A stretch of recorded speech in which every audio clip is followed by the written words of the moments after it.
Të dashur miq, pranoni një përshëndetje të ngrohtë edhe nga ana ime, kudo që shoqëroheni drejt për drejt me Bonbonin në Radio Televizionin 21. Në këtë takim të pasdites sot ne po flasim për një projekt të cilin po e zhvillon së fundmi iniciativa për zhvillimin e bujqësisë në Kosovë. Bëhet fjalë për projektin që përfshin fuqizimin dhe bashkëpunimin e shoqatave bujqësore në vendet e Ballkanit. Për detajet të tjera në studion e Bonbonit, zoti Zenet Bunjaku. Mirë se vjen takimin tonë, faleminderit që jeni këtu. Mirë se gjeta dhe faleminderit shumë për ftesën. Tash është një projekt që përfshin fuqizimin dhe që kërkon më shumë bashkëpunim, ndoshta ndërmjet shoqatave bujqësore në vendet e Ballkanit, por pse mendoni që është ndjerë e rëndësishme ose e nevojshme realizimi i një projekti me këtë temë? Po, fillimisht ndoshta me bo një hyrje se kjo konferencë është pjesë e një projekti që e ka duke zbatur iniciativa për zhvillimin e bujqësisë së Kosovës, i cila është si sponsor ose donator ka zyrën e Bashkimit Evropian në Kosovë. Këtë javë ne kemi mbaruar një komponent kësaj projektit, që është rrjedhëzimi i shoqatave bujqësore të Ballkanit Perëndimor. Vetë fakti i rrjedhëzim ose bashkim tregon që ka një rëndësi të madhe, sepse bashkon të gjitha shoqatat e bujqëve në nivel Ballkanit. Ideja ka qenë që secili shtet të përgatis një union të shoqatave bujqësore dhe këto së bashku të jenë në umbrellën e një bashkimi ose një rrjeti të Ballkanit Perëndimor. Dhe ky rrjet do të zyrtarizohet, do të funksionojë në këtë mënyrë si është paraparë e që del nga ky projekt? Po, ne edhe në ditën e dytë së bashku me anëtarë të banit, ashtu e quajmë Balkan Agriculture Association Network, u dakorduam që nëse kemi bariera politike që të krijojmë një strukturë legale, sepse secili prej shteteve në Ballkan ka procedurat e veta të regjistrimit të asociacioneve, federata dhe kështu me radhë, pavarësisht nëse kemi pengesë ose bariera, ne jemi dakorduar që të funksionojmë pavarësisht a do të regjistrohemi apo jo, a do të legalizohemi apo jo. Domthonë neve legalizimi nuk do të na pengoj që ne të funksionojmë edhe të bashkëpunojmë me shoqatat e bujqëve në nivel të Ballkanit. Pse i duhet bani sektorit bujqësisë të secilit vend në Ballkan? Po i duhet shumë, sepse ne gjithë si shtetet të Ballkanit Perëndimor synojmë që të jemi në familjen e Bashkimit Evropian. Edhe ne mendojmë që duhet të koordinohemi mirë, si për rregullimin e shërbimeve këshillimore në bujqësi, si për përmirësimin e ushqimit, përmirësimin e cilësisë. Gjithashtu ne mendojmë që bashkarisht me lehtë mund të kuptojmë politikat e Bashkimit Evropian dhe bashkarisht mund të bëjmë progres në përafrimin sa më të madh të Bashkimit Evropian. Gjithashtu edhe vetë të shtetet e Bashkimit të Ballkanit Perëndimor kanë dallime të mëdha në bujqësi, disa prej shteteve janë më të avancuar, disa më pak, dhe ideja është që të këmbejmë Mirë, a do të jetë kjo një vështirësi në aspektin e trajtimit çështjeve të njëjta në sektorin e bujqësisë? Po mund të jetë pak vështirësi, mirë po mund të ketë përparësi. Por shkak që nuk jemi në hapin e njëjtë, ashtu si e thatë edhe ju? Po nuk do të thotë që mund të kemi edhe përparësi, sepse nëse ne nuk jemi në hapin e njëjtë, për shembull, ose një shtet tjetër nuk është në hapin e njëjtë, mundet me marrë eksperiencë ose përvojë nga shteti tjetër që është më përpara. Për shembull, disa fusha, për shembull, Kosova në organizimin e shoqatave është para tjerëve, edhe ne mund të japim këtë eksperiencë te shtete të tjera, duke filluar nga Shqipëria ose Serbia ose Mali Zi. Ndërsa ne mund të marrim përvoja të mira ndoshta edhe nga Serbia për prodhimtarinë organike ose nga Mali Zi gjithashtu për bujqësinë ekologjike ose nga Shqipëria për ekspertizë në fushën e perimeve të pemëve, mund të marrim ekspertizë domthonjë që e plotësojnë njëra tjetrën edhe nëse bashkëpunojmë me njëra tjetrën ne kemi mundësi më tepër të bëjmë progres. Mirë, dhe sa mendoni që mund të jetë ky bashkëpunim i frutshëm? Po në besoj nga konferencat paktën përvojat e saj, punimet e konferencës gjatë kësaj jave? Po ne jemi dakorduar që objektivat që kemi arrit bashkarisht në këtë konferencë të përcjellëm, e kemi bërë një plan dinamik se si të përcjellën këto, edhe si të fuqizohen në termen. Mirë po ajo që është me rëndësi është sekët ndoshta që siç e thash edhe më herët, që Kosova ka bërë progres më tepër se sa shtetet e tjera në kuptimin e organizimit të shoqatave të farmerëve. Sepse ne fal projekte që e ka IADK-ja dhe iniciativa të cilat i ka marrë organizata ime, ne tani më kemi krijuar një umbrellë të shoqatave në nivel të Kosovës, ku kemi 20 shoqatave të përgjithshme të Kosovës, të cilat shtetet e tjera nuk e kanë, siç nuk e ka Shqipëria ose Mali Zi ose Serbia. Mi po ajo që ka shumë e rëndësishme, që ne së bashku me projekt kemi arritur që këtë shoqat të cilin e kemi krijuar, Bashkimi i Shoqatave Bujqësore të Kosovës, ne kemi antarësuar për herë të parë në një organizatë më të lartë në Bruksel, Kopa Kozhega, e cila i përfaqëson gjitha bujqet e Evropës. Dhe për herë të parë një vend jashtë Bashkimit Evropian ka arritur që Bashkimi i Shoqatave Bujqësore të jetë antar e Kopa Kozhegës. Këtë nuk e kanë arritur shtetet e tjera, mirë po është merit e angazhimit shoqatës dhe kolegëve të mi edhe të projektit. Prandaj kjo është një arritje e madhe sepse Bashkimi i Shoqatave Bujqësore të Kosovës do të ketë informacione nga dora e parë nga Brukseli. Dhe për këtë qëllim, ne javën që po hym prej dielës, Bashkimi i Shoqatave Bujqësore të Kosovës do t'i dërgoj 3 përfaqësues në kongresin i cili mohet në Bruksel me gjithë përfaqësues të shoqatave në nivel të Evropës. Që është një arritje e madhe sepse për herë të parë një shtet jashtë Bashkimit Evropian ka ose merr pjesë me drejta të barabarta sikur shtetet e tjera. Mirë, flasim pak për punën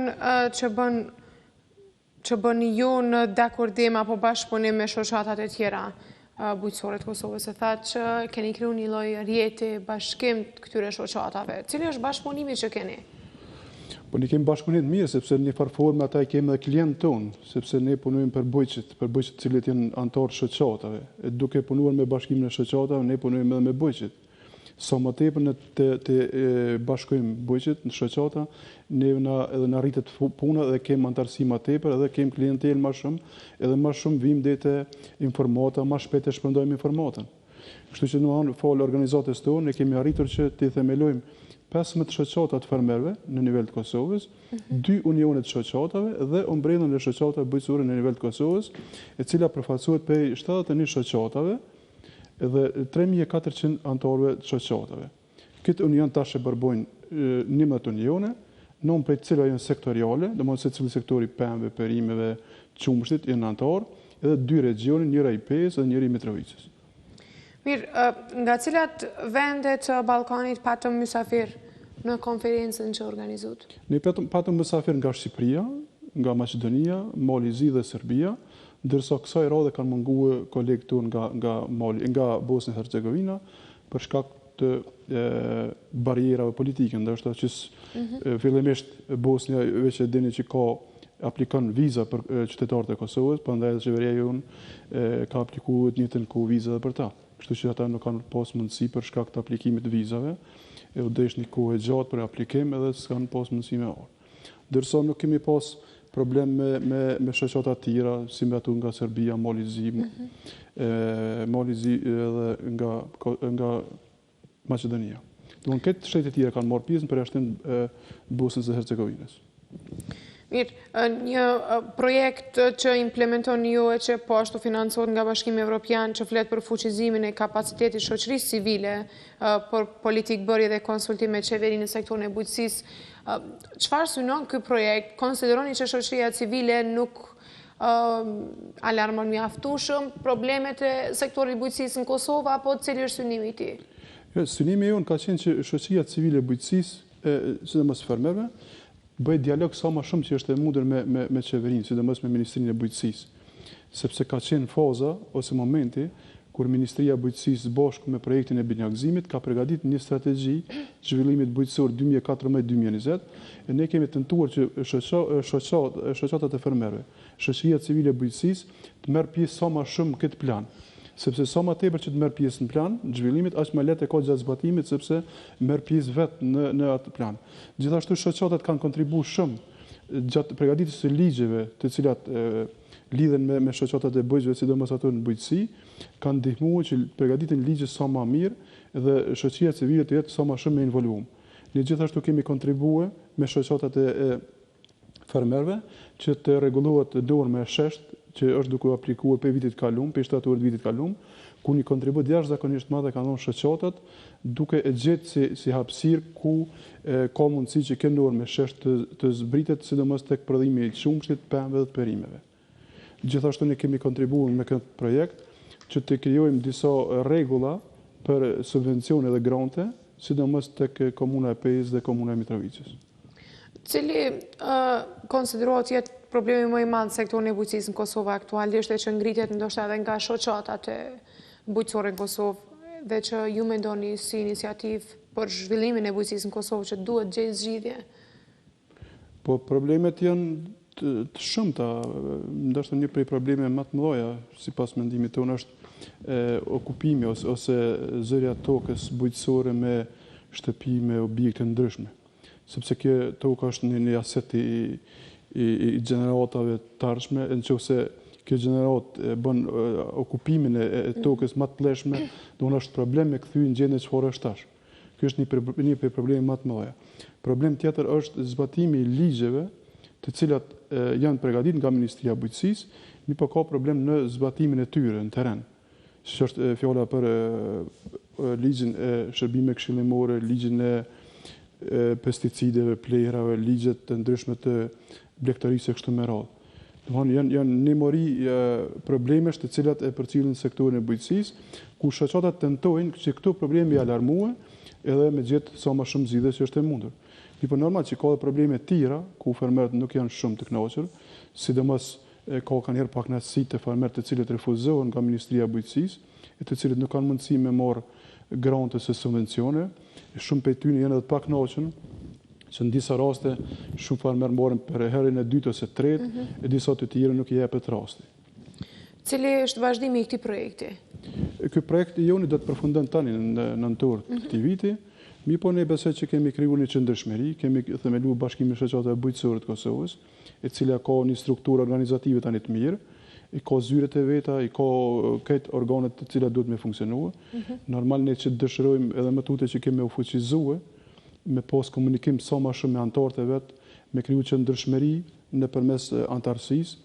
Mi po Bashkimi i Shoqatave Bujqësore duhet me insistua që me gjithë një zgjidhje të mirë me qeverinë, përkatësisht me Ministrinë e Bujqësisë, që shoqatave të krijohet një buxhet i përhershëm që ata të kenë mundësi me menaxhuar.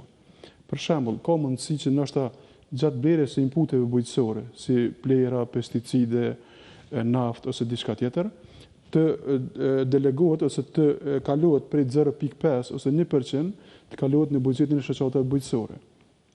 Kjo kishte më ndihmuar shumë bujqëve, sepse atëherë shoqatat e bujqëve kishin pas një buxhet të garantuar, në thojza, të cilin e kishin shfrytzuar më mërmendja mirë për nevojat e shoqatave dhe për shërbimet këshillimore të cilit kishim pas shoqatat, po edhe në farë forme kishin krijuar qëndrueshmëri, se në të kundërtën ende nuk është ndryshuar ose nuk është krijuar një mentalitet pozitiv që fermerët të paguajnë në mënyrë të rregullt për shërbimet të cilat bëhen nga shoqatat. Sepse deri me tani bujqet më shumë kanë qef me u antarësue, që të përfitojnë, se sa të kontribuojnë me antarësi, e të kontribuojnë në përgatitjen e ligjeve, lobim, krijimin e drejta më të mëdha të tyre. Unë po ju falenderoj shumë që gjetët kohë me qenë sot në takimin tonë të pasdites. Faleminderit shumë për ftesën edhe për mundësinë që na keni dhënë me u shpreh.